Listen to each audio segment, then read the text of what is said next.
9 septembre 2018. Pour la censure, je censure beaucoup, je ne laisse passer que les commentaires polis, argumentés, rationnellement, qui commentent la vidéo et qui sont bien présentés.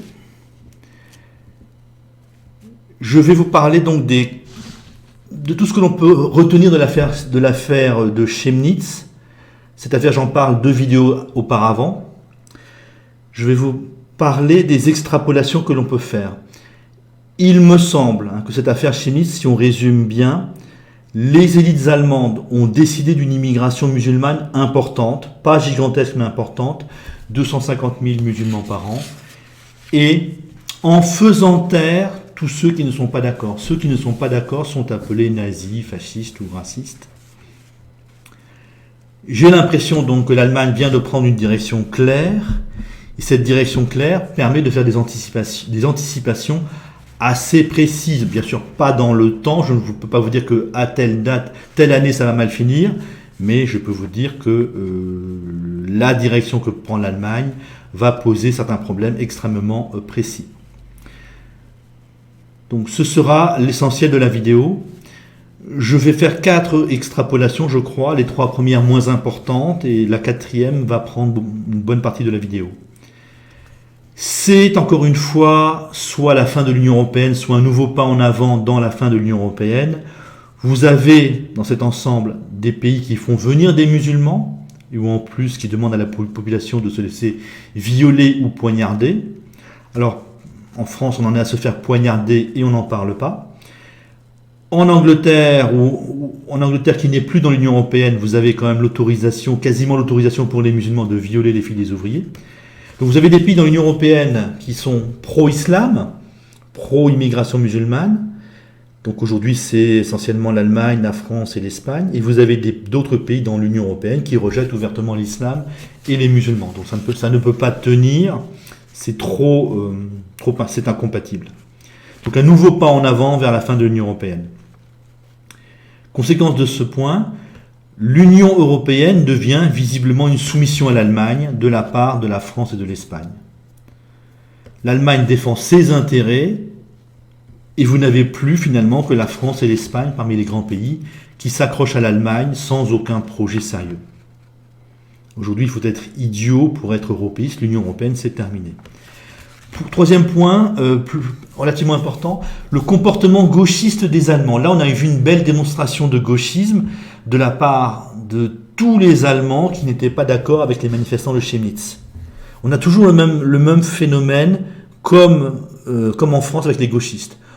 On ne peut pas parler des problèmes posés par l'islam, par certains immigrés, ou disons par les Noirs et par les Maghrébins les musulmans. On ne peut pas en parler. Ceux qui critiquent les Maghrébins ou les Noirs ou certains Noirs sont appelés racistes, nazis, fascistes. Donc, chez nous avec la gauche et en Allemagne. Et on a eu ce comportement il n'est pas possible de dire du mal des musulmans, qui mène à l'acceptation de comportements scandaleux de leur part.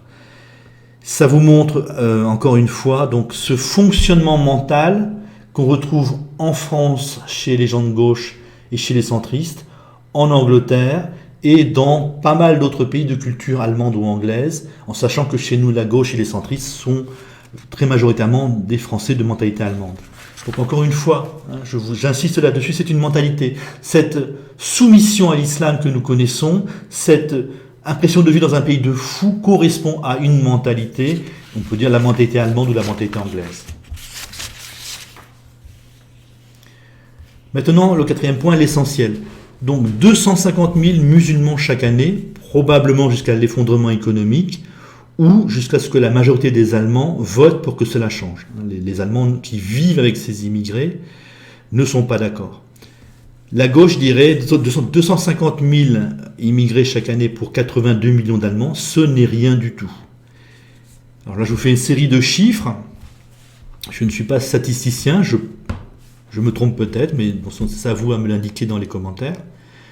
Vous enlevez les musulmans qui sont déjà là en Allemagne, 4 millions de Turcs, plus les 1 500 000 musulmans qui sont arrivés depuis 2015, et vous avez 77 millions d'Allemands. J'enlève les musulmans d'Allemagne parce qu'en gros, ils ne sont pas épousés, ils ne seront pas acceptés par les Allemands. Et apparemment, il n'y a pas encore beaucoup de Noirs en Allemagne. Donc on est à 250 000 immigrés chaque année pour 77 millions d'Allemands. Ça reste toujours très très peu. Mais bien évidemment, c'est 250 000 jeunes adultes face à 8,5 millions de jeunes Allemands entre 18 et 35 ans. Ce sont très majoritairement des hommes, je suppose. Mettons 3/4 d'hommes, plus les jeunes hommes turcs qui sont déjà là en Allemagne.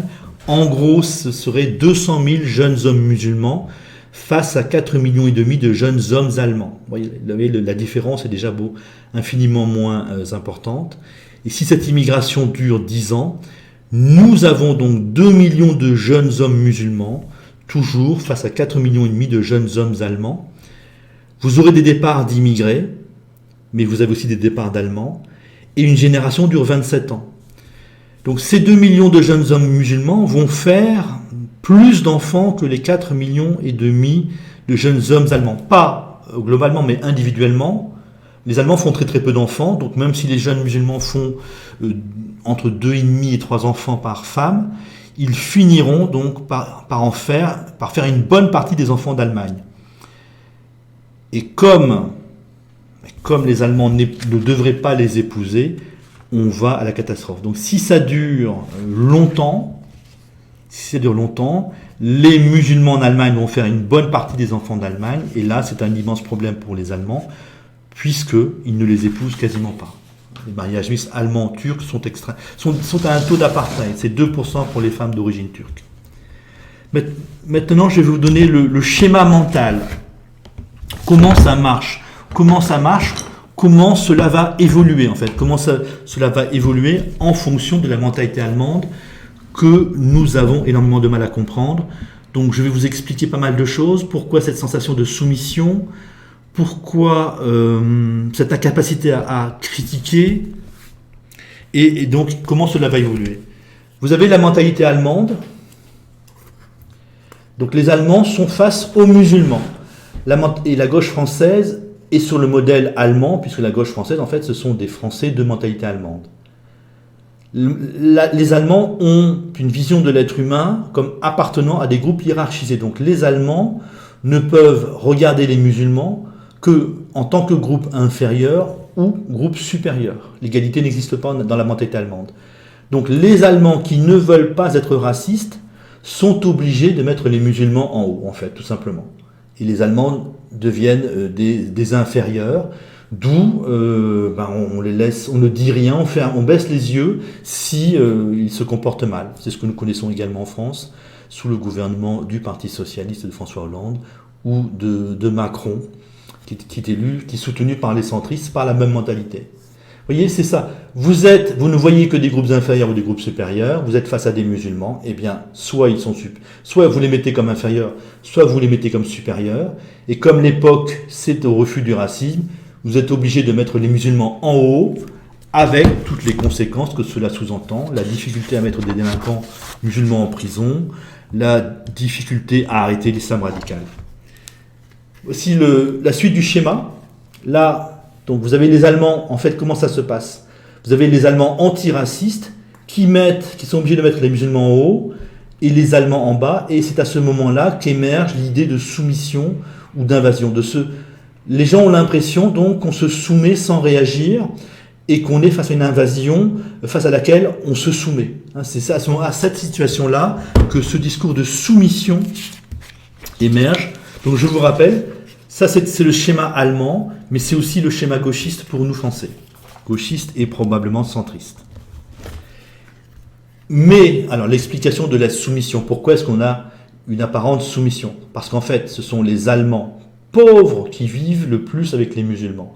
Et vous avez tous les autres Allemands, une partie des pauvres, les gauchistes, les centristes, les élites, donc de plus en plus riches, qui ne vivent pas avec les musulmans, qui regardent ça de l'extérieur et qui disent en fait aux Allemands pauvres, taisez-vous, si vous râlez, vous êtes des nazis.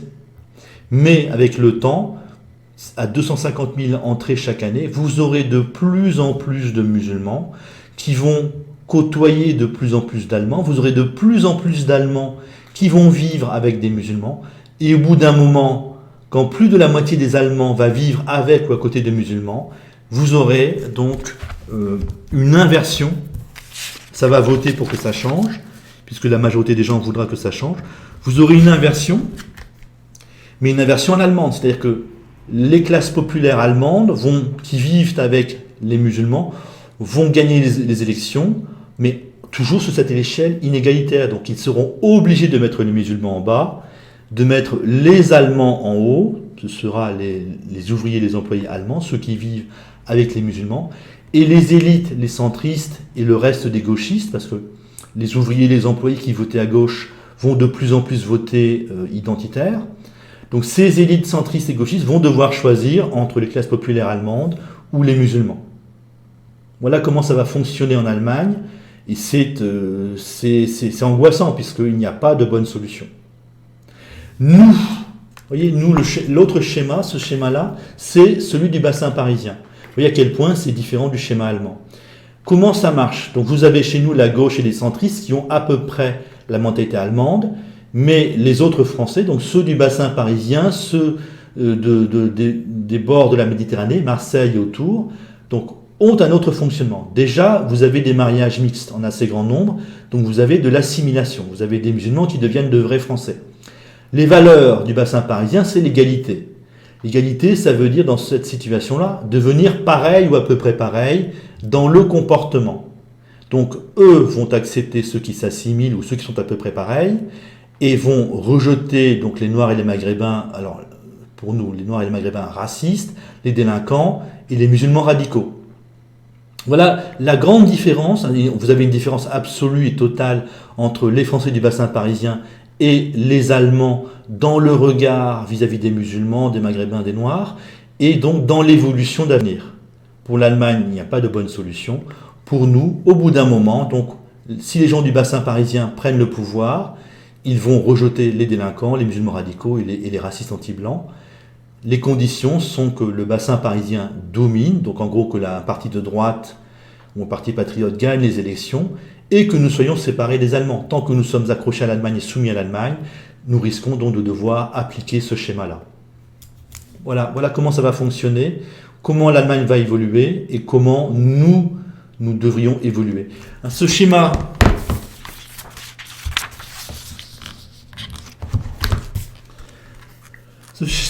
d'apparente soumission, c'est simplement donc les Allemands qui ne vivent pas avec les musulmans, les élites, ceux qui ont de l'argent, une bonne partie des gauchistes, qui disent aux Allemands pauvres de se taire, de se résigner, et vous aurez, avec une immigration importante, de plus en plus de musulmans, ou de plus en plus de personnes appelées musulmans, et à ce moment-là, donc, les Allemands pauvres, les Allemands qui vivent avec les musulmans, gagneront les élections, vous aurez l'inversion.